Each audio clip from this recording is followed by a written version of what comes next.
Assalamualaikum warahmatullahi wabarakatuh. Alhamdulillah wassalatu wassalamu ala Rasulillah wa ala alihi wa ashabihi wa man wala.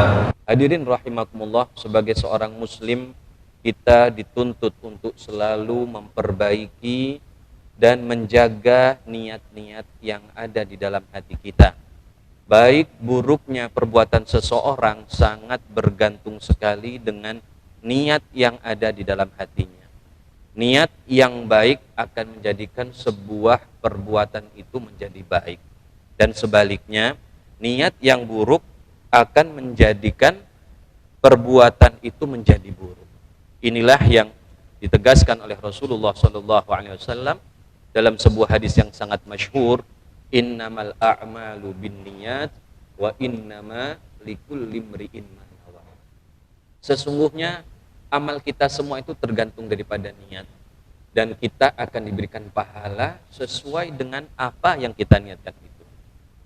Kalau misalnya seorang sujud menghadap kiblat, ada dua orang sujud menghadap kiblat. Yang pertama niatnya adalah menyembah Allah, maka itu adalah orang mukmin dan mendapatkan pahala yang besar. Tapi kalau ada seorang yang sujud, yang kedua niatnya adalah untuk misalnya katakanlah menyembah setan, maka tentu orang itu adalah musyrik dan dia akan mendapatkan dosa yang besar dari Allah Subhanahu wa taala. Perbuatannya sama, tindakannya sama, tapi pengaruhnya sangat berbeda. Hadirin rahimakumullah, di dalam berniat ini ada beberapa hal yang perlu kita perhatikan. Yang pertama adalah baik atau buruknya niat itu ditentukan apakah niat kita itu sesuai atau tidak dengan keinginan Allah. Keinginan Allah dalam hal ini adalah ibadah kepadanya. Karena hakikatnya kita di dunia ini hanya untuk menghambakan diri sepenuhnya kepada Allah. Bukan untuk menghambakan kepada yang lain. Bukan menghambakan kepada manusia, kekayaan, jabatan, dan lain sebagainya. Oleh karena itulah, seseorang yang ibadah, katakanlah dia melaksanakan sholat, yang merupakan secara zahirnya merupakan ibadah.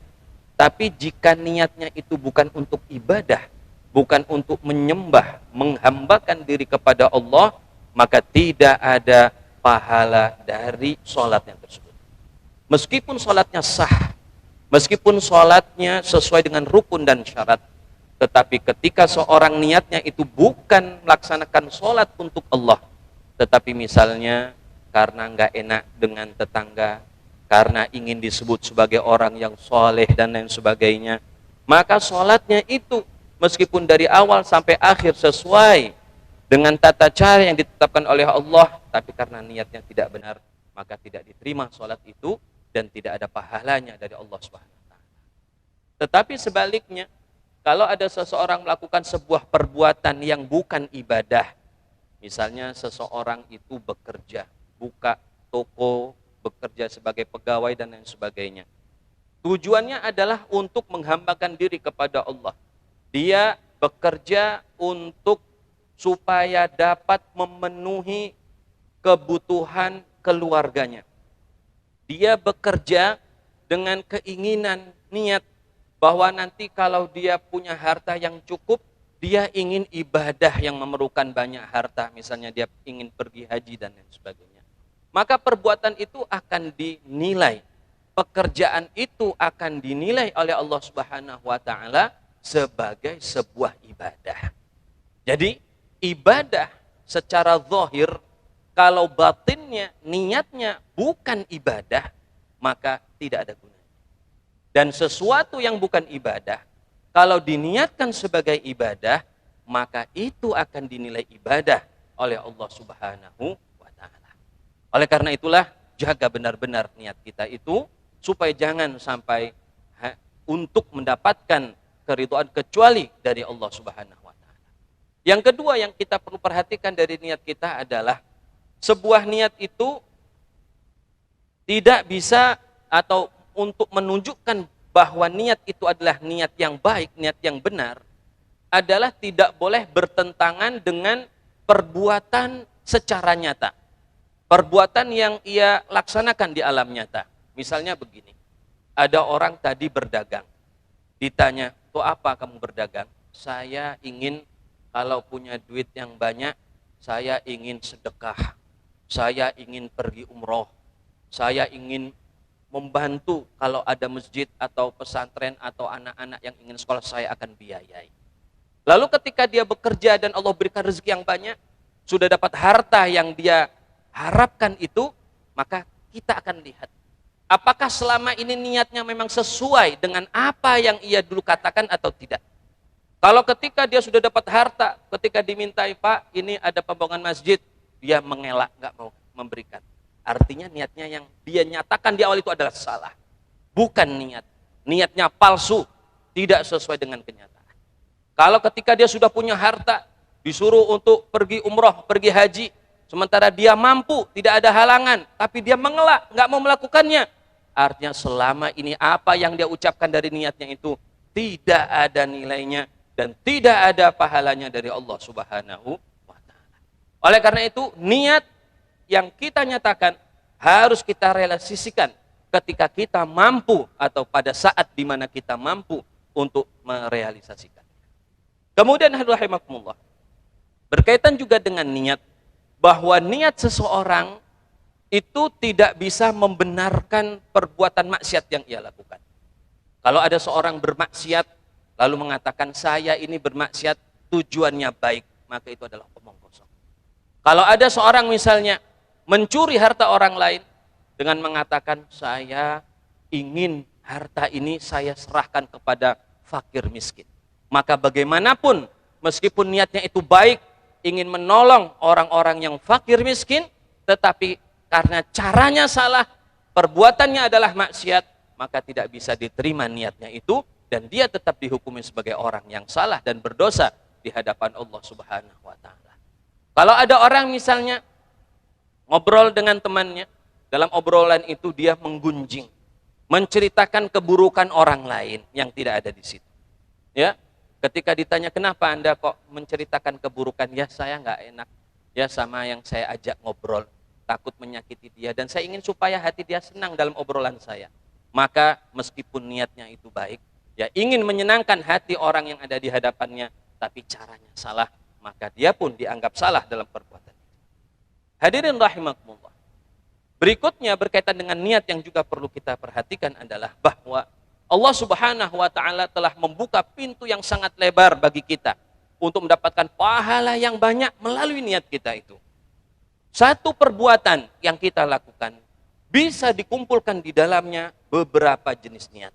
Maka pahala yang akan kita dapatkan bukan dihitung dari satu perbuatan itu, tetapi akan dihitung sesuai dengan jumlah niat yang kita hadirkan. Misalnya, kita saat ini hadir di masjid. Kenapa kita hadir di masjid? Saya ingin sholat untuk memenuhi perintah Allah. Itu adalah niat, dan itu niat yang baik, dapat pahala. Lalu apabila ada niat yang lain yang dia ikutkan, saya ingin pergi ke masjid untuk mendengarkan ada kajian, dapat pahala yang kedua. Saya ingin pergi ke masjid untuk supaya menenangkan hati saya ketika saya berada di sebuah tempat yang sangat dipenuhi keberkahan, dapat pahala yang ketiga. Saya ingin pergi ke masjid, dan ketika saya di masjid saya sekalian ingin beriktikaf, dapat pahala yang keempat, dan seterusnya. Maka para ulama selalu menganjurkan kepada kita, sebelum kita melakukan perbuatan tertentu, hadirkanlah semaksimal mungkin apa yang bisa kita niatkan di dalam diri kita dalam perbuatan tersebut, sehingga akan menjadi maksimal satu perbuatan, tapi dengan pahala yang sangat besar dari Allah Subhanahu wa Ta'ala. Yang terakhir, hadirin rahimakumullah, ketika seseorang berniat, niat itu memiliki dua makna. Makna yang pertama dari niat adalah visi atau keinginan besar dari seseorang, yang dari visi itu akan mengeluarkan atau membawa seseorang itu berniat atau bermaksud melakukan sesuatu, lalu merealisasikan apa yang dia niatkan itu. Saya contohkan begini. Misalnya ada seorang ingin pergi umroh. Ini sebuah niat yang besar, yang bagus. Lalu keinginan besarnya itu dia realisasikan dalam bentuk dia berniat mengumpulkan harta yang halal. Lalu niatnya itu ia realisasikan lagi dalam bentuk dia bekerja dalam pekerjaan yang halal. Jadi di sini ada tingkatan. Yang pertama ada visi, tujuan utama. Di bawahnya ada keinginan untuk merealisasikan visi itu melalui sebuah perbuatan. Lalu yang ketiga, perbuatan yang ia realisasikan sesuai dengan niat. Maka niat dalam arti visi atau keinginan yang besar, pahalanya itu lebih besar, lebih baik dari perbuatan yang kita lakukan untuk merealisasikan visi tersebut. Dalam arti begini, ketika seorang niat untuk berumroh, itu pahalanya akan lebih besar daripada orang itu berdagang yang dari dagangannya itu dia nanti akan gunakan untuk umroh. Padahal dagangnya tadi kan sudah ada pahalanya, karena dia berdagang tujuannya baik, dapat pahala.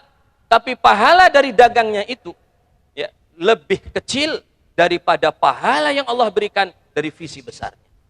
Ada seorang misalnya berniat ingin menjadi seorang yang alim dan ahli ibadah. Ini luar biasa, niatnya besar, bagus. Lalu untuk itu dia belajar, dia niat dulu. Dia niat, saya ingin sekolah di tempat yang mengajari saya kebaikan. Dia sudah niat, itu dapat pahala. Lalu dia realisasikan secara nyata, dia pergi ke sekolah itu, dia belajar dengan sebenar-benarnya. Itu pun dapat pahala. Tetapi pahala dari dia belajar itu lebih sedikit daripada pahala yang ia dapatkan dari visi besarnya itu tadi, yaitu ingin menjadi orang yang soleh. Ini makna yang pertama. Yang kedua, hadirin rahimakumullah, niat dalam arti keinginan dan maksud untuk berbuat. Seperti kalau saya gambarkan tadi, ada orang ingin menjadi seorang yang alim dan ahli ibadah. Lalu dia berniat untuk masuk ke, katakanlah, pesantren misalnya. Niatnya itu sudah berpahala. Ya, niatnya sudah berpahala. Ya. Nah, makna niat yang kedua adalah yang derajat yang kedua ini. Punya maksud, punya keinginan untuk melakukan sebuah kebaikan. Ya, maksud atau keinginan untuk melakukan sebuah kebaikan. Ini pun dapat pahala, saya katakan tadi. Tetapi pahalanya akan bertingkat-tingkat. Orang yang seperti ini dibagi oleh para ulama menjadi 3 bagian. Yang pertama, ada orang berniat lalu merealisasikan niatnya itu. Saya mau sekolah di pesantren. Lalu dia benar-benar pergi ke pesantren. Maka dia sudah berniat dan melaksanakan niat. Yang kedua, ada orang berniat tapi tidak dia realisasikan, tidak dia laksanakan. Saya pinginlah sekolah di pesantren, atau saya ingin menyekolahkan anak saya di pesantren. Ketika saatnya anak itu bisa masuk pesantren, tapi dia tidak sekolahkan, dia taruh di tempat yang lain. Artinya apa? Niatnya tidak dia jalankan. Niat yang baik itu tidak dilaksanakan. Maka bagaimana pengaruhnya terhadap amal kita, terhadap pahala kita? Ini ditunjukkan oleh Rasulullah SAW dalam sebuah hadis yang sahih, diriwayatkan oleh Imam Bukhari dan Muslim. Rasulullah SAW bersabda, Innallaha katabal hasanati wasayyiat. Allah itu sudah menetapkan kebaikan dan keburukan. Faman hamma bihasanatin, barang siapa ada orang niat untuk melakukan kebaikan, fa'amilaha, lalu dia kerjakan, maka falahu asyru hasanatin, maka dia akan mendapatkan 10 pahala kebaikan. Jadi kalau ada orang melakukan sesuatu, berniat sesuatu, lalu dia kerjakan sesuatu itu, maka pahalanya 10 kali lipat. Itu minimumnya, minimalnya. Ya, dan bisa berlipat-lipat lebih banyak. Lalu kata Rasulullah SAW, wa in hamma bihasanatin walam ya'malha, orang yang berniat dengan kebaikan tapi tidak dikerjakan. Berniat dengan kebaikan tapi tidak dikerjakan. Dia sudah mampu menyekolahkan anaknya di pesantren, sudah waktunya tapi tidak dilaksanakan. Maka orang ini tetap dapat pahala. Tapi pahalanya cuma 1. Ya, beda dengan yang merealisasikan. Yang merealisasikan dapat 10. Yang tidak merealisasikan dapat pahala 1. Pahala dari apa? Dari niatnya. Tetapi kalau orang berbuat keburukan, dalam hadis itu dilanjutkan, waman hamma bisayyi'atin. Tapi kalau ada orang berniat buruk, ada orang naudzubillah misalnya mau niat maling, ya. Dia sudah lihat keadaan, sudah rumah diinjak. Dia mau niat maling. Ya. Falam ya'malha, lalu dia tidak kerjakan itu, enggak jadi maling padahal dia bisa. Ya, bukan karena ketahuan terus dia kabur, bukan. Dia bisa mencuri, tapi enggak dia kerjakan karena mungkin takut kepada Allah. Maka dia dapat 1 pahala. Padahal orang ini niat buruk, tapi dapat 1 pahala. Karena apa? Niat buruknya tidak dia realisasikan. Tapi kalau ada niat buruk dia realisasikan, Faman hamma bisayyatin fa'amilaha, orang yang niat buruk lalu dia kerjakan, maka dia ditulis satu keburukan saja. Jadi kesimpulannya dari hadis ini rahimakumullah, orang berbuat baik direalisasikan dapat 10. Orang niat baik tidak direalisasikan dapat 1 pahala. Orang niat buruk tidak dikerjakan, tidak direalisasikan dapat 1 pahala juga. Yang penting niat meninggalkannya benar. Dia niat buruk dikerjakan cuma dapat 1 dosa. Cuma dapat 1 dosa. Lalu makna atau keadaan yang ketiga dari seseorang ini lebih menarik lagi bagi kita, bagi orang yang berharap mendapatkan pahala yang banyak. Apa itu? Orang yang berniat melakukan sesuatu yang dia saat itu tidak bisa dia kerjakan. Berniat sesuatu yang tidak bisa dia kerjakan. Tapi dia menghayal atau dia berkata dalam hatinya, kalau saya bisa itu, saya akan kerjakan. Kalau saya bisa itu, saya akan kerjakan. Ya, sekarang belum bisa, tapi nanti kalau bisa, saya akan kerjakan. Ini punya pahala yang tidak kalah juga. Sebagaimana disebutkan dalam sebuah hadis yang sahih diriwayatkan oleh Imam Tirmidzi dan Imam Ahmad, Rasulullah SAW bersabda, "Innamad dunya li arba'ati nafar." Sesungguhnya dunia ini milik 4 orang. Abdun razaqahullahu malan wa ilman. Ada seorang hamba Allah diberi rezeki, harta dan ilmu. Harta dan ilmu. Fahuwa yattaqi fihi rabbahu. Maka dengan ilmu dan hartanya itu dia bertakwa kepada Allah. Fayasilu rahimahu. Dia menyambung tali silaturahim. Ya. Maka kata Rasulullah SAW, fahuwa bi afdhalil manazil. Orang ini yang paling baik. Punya ilmu, punya harta. Dipakai harta dan ilmunya untuk kebaikan. Derajatnya paling. Wa rajulun razaqahullahu ilman walam yarzuqhu malan. Ada orang kedua, cuma dikasih ilmu tapi nggak dikasih harta. Dikasih ilmu, nggak dikasih harta. Lalu orang ini apa? Dia dengan hatinya wahwa shadiqun niyati yaqul, lalu dia dengan hati, dengan niat yang benar-benar dia berkata, kalau seandainya aku dikasih seperti orang itu, aku akan kerjakan sesuai apa yang dia amalkan. Kalau aku dikasih harta seperti orang itu, maka aku akan mengamalkan apa yang dia amalkan. Kata Rasulullah, fahuwa biniyatihi fahuwa fil ajri sawa. Maka orang ini karena niatnya dianggap pahalanya sama dengan orang yang pertama. Bayangkan. Orang ini cuma sekedar niat, tidak dia kerjakan, tapi yang penting niatnya benar, jujur, serius. Ya, dia ngomong, ya Allah, seandainya saya punya harta yang banyak, ya Allah, saya akan umroh. Orang yang seperti ini, kata Nabi SAW, pahalanya sama dengan orang yang punya harta dan sudah pergi umroh. Orang yang ketiga, kata Rasulullah SAW, abdun, ada hamba, tidak dikasih harta, tidak dikasih ilmu, tapi dikasih harta. Kebalikan dari orang yang kedua, tidak dikasih ilmu, tapi dikasih harta. Akhirnya apa? Hartanya dipakai untuk bermaksiat kepada Allah. Maka kata Rasulullah, fahuwa bi adnal manazil. Orang ini paling bawah derajatnya. Dikasih harta saja, nggak dikasih ilmu. Karena nggak punya ilmu, nggak tahu bagaimana cara yang benar pakainya. Akhirnya dia bermaksiat dengan hartanya. Orang ini paling rendah dalam derajat Allah Subhanahu wa taala. Lalu orang yang keempat. Ada orang nggak dikasih apa-apa, nggak dikasih harta, nggak dikasih ilmu juga. Nggak dikasih harta, nggak dikasih ilmu. Orang yang keempat ini. Tapi dia serius dalam hatinya. Dia serius dalam hatinya berkata kepada Allah, ya Allah, kalau saya dikasih kayak fulan tadi, orang yang ketiga. Dikasih harta tapi untuk maksiat. Ya Allah, kalau saya dikasih harta kayak si fulan tadi, atau dia niat, nanti kalau saya punya duit, saya mau judi kayak si fulan. Misalnya begitu ya. Kalau saya punya duit, saya mau begini, maksiat kayak fulan. Maka orang ini dan orang yang ketiga, dosanya sama-sama. Alhamdulillah. Dia tidak berbuat, tidak melakukan apa-apa, tapi gara-gara niat dan niatnya benar, ditulis kalau kebaikan dapat kebaikan, kalau keburukan dapat keburukan. Hadirin rahimakumullah. Oleh karena itulah, marilah kita jaga niat kita masing-masing, karena niat ini sangat penting, niat ini sangat menentukan ya, daripada amal-amal yang kita kerjakan. Semoga Allah Subhanahu wa taala membimbing kita untuk selalu membersihkan hati kita, sehingga kita bisa bisa berniat dengan niat-niat yang baik, mensucikan niat-niat kita sesuai dengan keinginan dan kehendak Allah Subhanahu wa taala. Demikian rahimakumullah. Mohon maaf atas segala kekurangan. Aqulu qouli hadza wa astaghfirullah li wa lakum.